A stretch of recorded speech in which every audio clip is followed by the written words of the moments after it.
오늘 하나님께서 우리에게 주시는 말씀은 사도행전 12장 1절에서 19절까지의 말씀입니다. 사도행전 12장 1절에서 19절까지 말씀 우리 함께 읽겠습니다.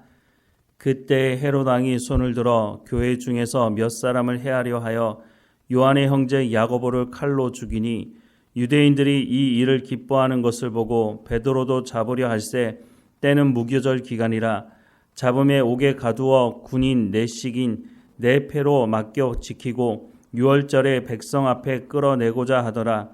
이에 베드로는 옥에 갇혔고 교회는 그를 위하여 간절히 하나님께 기도하더라.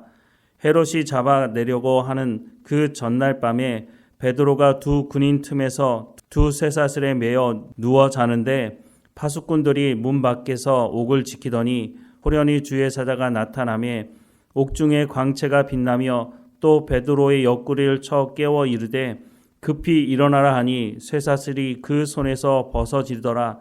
천사가 이르되 띠를 띠고 신을 신으라 하거늘 베드로가 그대로 하니 천사가 또 이르되 겉옷을 입고 따라오라 한데 베드로가 나와서 따라갈새 천사가 하는 것이 생시인 줄 알지 못하고 환상을 보는가 하니라. 이에 첫째와 둘째 파수를 지나 시내로 통한 쇠문에 이르니 문이 저절로 열리는지라. 나와서 한 거리를 지나매 천사가 곧 떠나더라. 이에 베드로가 정신이 들어 이르되 내가 이제야 참으로 주께서 그의 천사를 보내어 나를 헤롯의 손과 유대 백성의 모든 기대에서 벗어나게 하신 줄 알겠노라 하여 깨닫고 마가라 하는 요한의 어머니 마리아의 집에 가니 여러 사람이 거기서 모여 기도하고 있더라. 베드로가 대문을 두드린데 노데라 하는 여자아이가 영접하러 나왔다가 베드로의 음성인 줄 알고 기뻐하여 문을 미처 열지 못하고 달려 들어가 말하되 베드로가 대문 밖에 섰더라 하니 그들이 말하되 내가 미쳤다 하나 여자아이는 힘써 말하되 참말이라 하니 그들이 말하되 그러면 그의 천사라 하더라. 베드로가 문 두드리기를 그치지 아니하니 그들이 문을 열어 베드로를 보고 놀라는지라. 베드로가 그들에게 손짓하여 조용하게 하고 주께서 자기를 이끌어 옥에서 나오게 하던 일을 말하고 또 야고보와 형제들에게 이 말을 전하라 하고 떠나 다른 곳으로 가니라. 나리샘의 군인들은 베드로가 어떻게 되었는지 알지 못하여 적지 않게 소동하니 헤롯이 그를 찾아도 보지 못하며 파수꾼들을 신문하고 죽이라 명하니라. 헤롯이 유대를 떠나 가이사라로 내려가서 머무니라. 아멘. 예수님을 전하던 사람들, 제자들을 잡아들였던 사람들은 처음에는 협박을 했죠. 협박을 하면 말을 들을 걸로 생각을 한 것이었습니다. 협박을 하면서 다시는 예수의 이름으로 말하지도 말고 가르치지도 말라고 말했지만 제자들은 이런 일로 겁먹지 않았습니다. 그런데 사실 겁을 먹을 수밖에 없는 사회적인 상황이 있었던 거죠. 왜냐하면 당시는 종교가 사회를 지배하고 있었던 때였기 때문에 종교 지도자들 눈 밖에 나게 되면 사회생활 자체를 할 수 없는 그런 시대였습니다. 그러니까 이 사람들이 제자들을 협박하면 이 말을 들을 거라고 생각을 했던 거죠. 그런데 이런 협박과 외압을 받았던 이 제자들이 돌아가서 하나님께 이렇게 기도합니다. 사도행전 4장 27절에서 31절 말씀에 보면 과연 헤롯과 본디오 빌라도는 이방인과 이스라엘 백성과 합세하여 하나님께서 기름 부으신 거룩한 종 예수를 거슬러 하나님의 권능과 뜻대로 이루려고 예정하신 그것을 행하려고 이 성에 모였나이다. 주여 이제도 그들의 위협함을 굽어 보시옵고 또 종들로 하여금 담대히 하나님의 말씀을 전하게 하여 주시오며 손을 내밀어 병을 낫게 하시옵고 표적과 기사가 거룩한 종 예수의 이름으로 이루어지게 하옵소서 하더라. 빌기를 다하며 모인 곳이 진동하더니 무리가 다 성령이 충만하여 담대히 하나님의 말씀을 전하니라 라고 말씀하고 있습니다. 이렇게 협박하고 위협해도 말을 듣지 않자 제자들을 다시 잡아들여서 이번에는 물리적인 것을 동원합니다. 채찍질하는 것이죠. 사람이 맞게 되면 겁을 먹게 되고 두려움에 휩싸여서 다시는 그런 일을 하지 않는 경우가 있지 않습니까? 그래서 종교 지도자들이 제자들을 잡아다가 채찍질해서 협박을 다시 한 것입니다. 그런데 이런 물리적인 협박에도 제자들은 하나님 말씀 전하는 것, 예수의 이름을 전하는 것을 중단하지 않았습니다. 그러자 그 다음에 선택한 방법은 그러면 눈에 띄는 한 사람을 잡아다가 죽이자라고 하는 것이었습니다. 그래서 눈에 띄었던 스데반을 잡아다가 죽이게 되는데, 잡혀온 스데반이 전한 말씀은 구약에 기록된 하나님의 말씀이었습니다. 목이 곧았던 이스라엘 백성들, 하나님의 말씀을 듣고 순종하지 않았던 이스라엘 백성들, 그러니 지금이라도 회개하고 돌이키면 하나님께서 너희를 구원하실 것이다 라고 하는 이 말씀을 전하자, 그 말씀을 듣고 있던 그 자리에 있던 유대인들이 스데반을 돌로 쳐 죽이게 되었습니다. 이렇게 되어서 본격적으로 예수 믿는 사람들을 박해하게 되는데, 여기에 앞장섰던 사람이 바로 사울이라고 했던 사람이었습니다. 사울은 대제사장들에게 공식 면허를 발급받고 예수 믿는 사람들을 잡아들이기 시작을 했죠. 그런데 첫 시작부터 이 사울이 예수님을 만나게 됩니다. 예수님을 만나고 나서 회심하게 되고, 그 회심하자마자 예수님이 하나님의 아들이시고 그리스도라고 하는 것을 전하는 사역을 시작하게 되는 것을 볼 수 있습니다. 어떻게 해서든지 예수 믿는 사람들 그 입을 막으려고 사람을 잡아다가 채찍질하고 죽이기까지 했음에도 불구하고 이 복음이 전해지는 것을 막을 수가 없었다는 것이죠. 그런데 이 와중에 헤롯이 나서서 사도 중에 한 사람이었던 야고보를 잡아 죽이게 됩니다. 오늘 본문 1절부터 3절 말씀해 보면, 그때 헤롯 왕이 손을 들어 교회 중에서 몇 사람을 해하려 하여 요한의 형제 야고보를 칼로 죽이니, 유대인들이 이 일을 기뻐하는 것을 보고 베드로도 잡으려 할새 때는 무교절 기간이라 라고 말씀을 하고 있습니다. 야고보를 죽이고 난 이후에 유대인들이 좋아하는 모습을 보고 헤롯이 베드로도 잡아들이게 되었습니다. 베드로를 잡아들인 것이 베드로를 협박하기 위한 것이 아니라 베드로도 야고보처럼 죽이기 위해서 잡아들인 것이죠. 그런데 이런 모습을 보면 정말 긴장이 안 될 수가 없는 것이죠. 그런데 감옥 안 사정을 보니까 이게 긴장이 되는 건가? 두려워 떠는 건가? 이런 생각이 드는데 5절부터 말씀을 보면, 이에 베드로는 옥에 갇혔고 교회는 그를 위하여 간절히 하나님께 기도하더라. 헤롯이 잡아내려고 하는 그 전날 밤에 베드로가 두 군인 틈에서 두 쇠사슬에 매여 누워 자는데, 파수꾼들이 문 밖에서 옥을 지키더니 호련히 주의 사자가 나타나며 옥중에 광채가 빛나며 또 베드로의 옆구리를 쳐 깨워 이르되 급히 일어나라 하니 쇠사슬이 그 손에서 벗어지더라 라고 말씀을 하고 있습니다.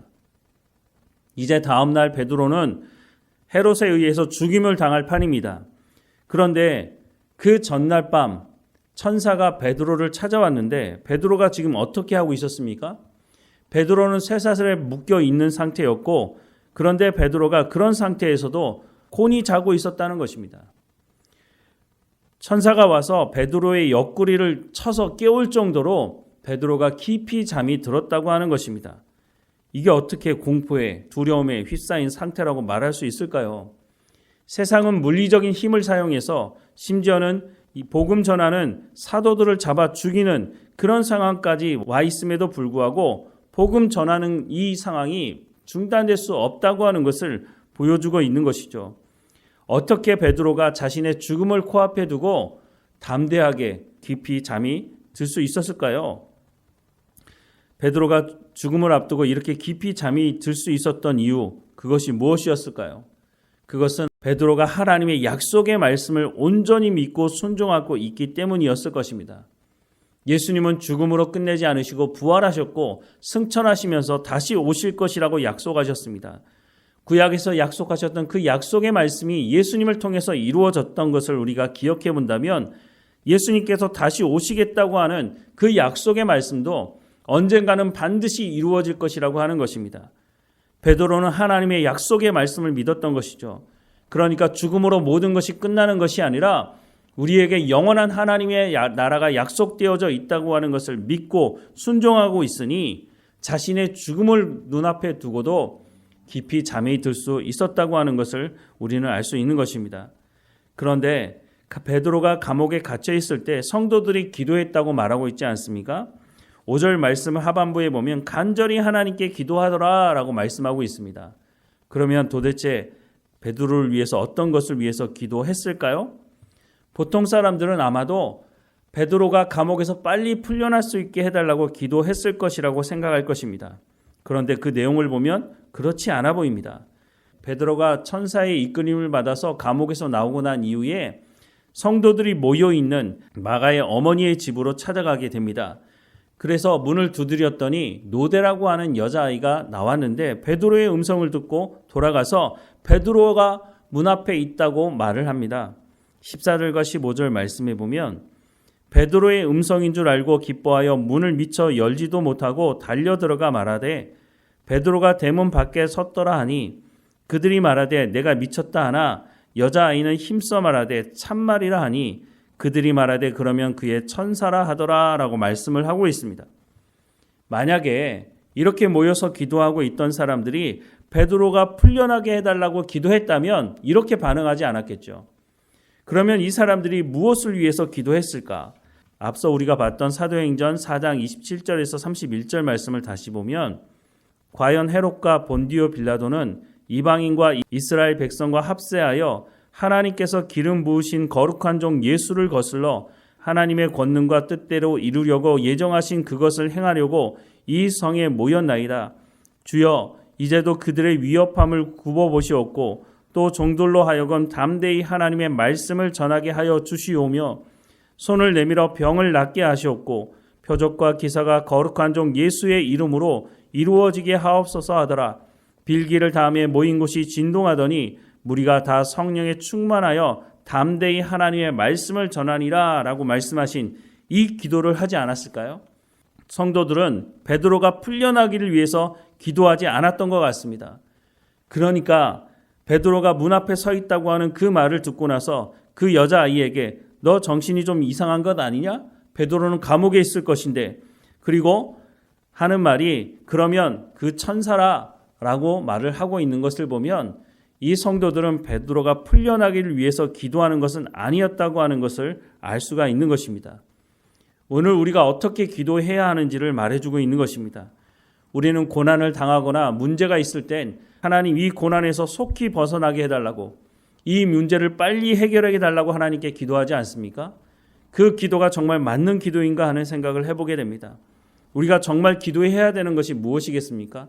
하나님, 내가 고난당하고 있는데 이 고난을 통해서 하나님의 영광이 드러날 수 있게 인도해 달라고, 내가 당면한 이 문제를 하나님 해결해 주시기 원하지만 이 문제가 그냥 해결되는 것으로 끝나는 것이 아니라 이 고난과 이 문제를 통해서 내가 하나님을 더 깊이 알아갈 수 있는 통로가 되게 해달라고, 이 고난과 이 문제를 통해서 내가 하나님이 어떤 분이신지를 알아갈 수 있는 통로가 되게 해달라고, 하나님과 더 깊은 친밀한 교제 가운데 나가게 해달라고, 이 일을 통해서 내가 하나님의 백성인 것을, 내가 하나님으로부터 복을 받는 사람이라고 하는 것을 세상 사람들에게도 증거할 수 있도록, 이것이 복음을 전하는 통로가 될 수 있도록 인도해 달라고 기도하는 것이 맞는 기도가 아니겠습니까? 마태복음 6장 33절 말씀에 보면 먼저 그의 나라와 그의 의를 구하라, 그리하면 이 모든 것을 너희에게 더하시리라 라고 말씀하고 있지 않습니까?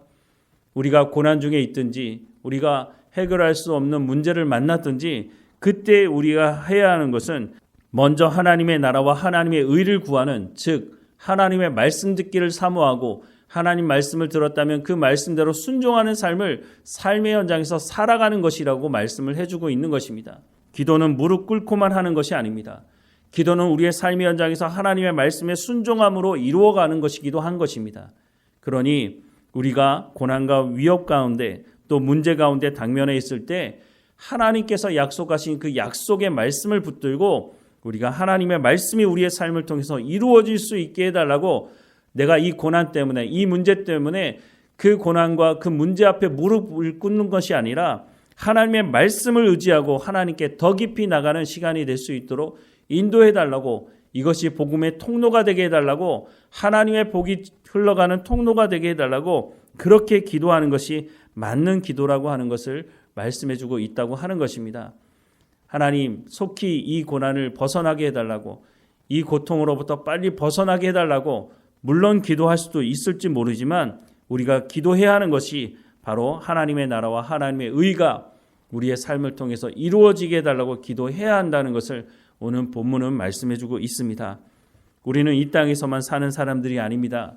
우리가 죽음을 맞이하고 난 이후에는 영원한 하나님의 나라가 약속되어 있다고 약속하고 있으니 우리가 죽음을 두려워하지 않고 또한 고난과 문제 앞에서 무릎 꿇지 않고 하나님의 약속의 말씀을 온전히 믿고 기도하며 살아가는 우리의 삶이 되기를 주님의 이름으로 축원합니다. 기도하겠습니다. 사랑하는 하나님, 죽음을 코앞에 두고 있는 베드로가 깊은 잠 가운데 빠져 있습니다. 하나님의 약속의 말씀을 믿지 않는다면 어떻게 이렇게 할 수 있을까요? 죽음이 얼마나 두렵고 공포스러운 것인지 세상 사람들이 다 알지 않습니까? 하지만 예수 믿는 우리에게는 그것이 끝이 아니라 영원한 하나님의 나라가 약속되어져 있다고, 예수님께서 부활의 첫 열매가 되셔서 다시 오셔서 우리를 불러서 하나님의 나라 가운데로 이끄시겠다고 약속하신 말씀을 우리 마음에 깊이 새기게 하시고, 우리가 고난 중에 있든지 우리가 해결할 수 없는 큰 문제 앞에 당면에 있든지 오직 하나님의 말씀만 의지하게 하셔서 하나님께서 이 과정을 통해서 우리가 하나님을 더 깊이 알아가는, 또한 세상 사람들에게는 우리가 하나님의 자녀라고 하는 것을 증거하는 증인의 역할을 할 수 있는 그런 시간이 될 수 있도록 하나님 은혜를 허락해 주옵소서. 하나님, 우리 가운데 깨어 있도록 성령의 충만함을 허락해 주시고 약속의 말씀을 깨달아 알게 하시는 성령께서 우리의 삶을 이끌어가게 하셔서 성령의 열매가 우리의 삶 가운데 맺어질 수 있도록 은혜를 허락해 주옵소서. 우리가 하나님의 약속의 말씀을 믿고 순종함으로 하나님 주시는 참된 평안과 기쁨과 감사를 누리며 살아가는 우리의 삶이 될 수 있도록 인도해 주옵소서.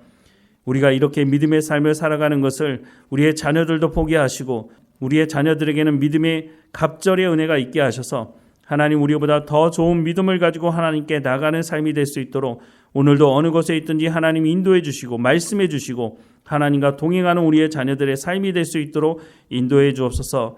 그래서 나를 통해 나를 먼저 예수 믿게 하셨으니 우리 집안이, 우리 가문이 하나님 앞에 온전하게 예배하는 가문이 될 수 있도록 은혜를 허락해 주옵소서. 늘 우리와 함께 하시는 하나님께 감사하고 예수님의 이름으로 기도드립니다. 아멘.